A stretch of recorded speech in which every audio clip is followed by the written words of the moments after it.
The Ministry of National Security is investigating claims made by inmates of Fort Augusta Correctional Facility. In a video which has now gone viral, the inmates are claiming injustice. Now, Janella, you did that story today. Yes, I did, Archie, and it would appear that despite the best efforts by prison authorities, cell phones are still being used by inmates. In this instance, the inmates at Fort Augusta went live on Facebook, giving the public a rare look inside the facility.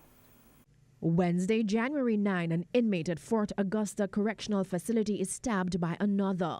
Days later, inmates take to Facebook Live in protest. Come here, let me show you what I want. Sit here at the blood dish. At the blood dish, people. Sit there at the blood dish. So they stab up the girl in her sleep last night, nearly kill her. In the over 2-minute post, the women say they feared for their lives and accuse prison staff of ignoring their concerns. For the bigger heads have come in and do something about this because something got me.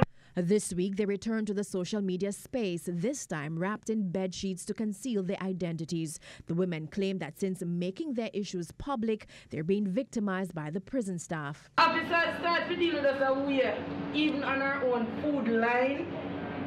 Officers suddenly hardly want to serve us medication. Our rights have been violated. We need help.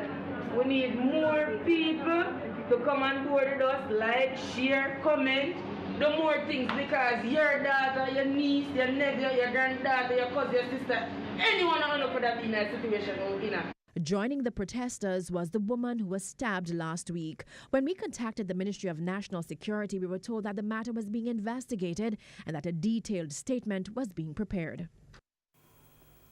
Now, Archie, up to news time, we had not received that statement from the Ministry of National Security.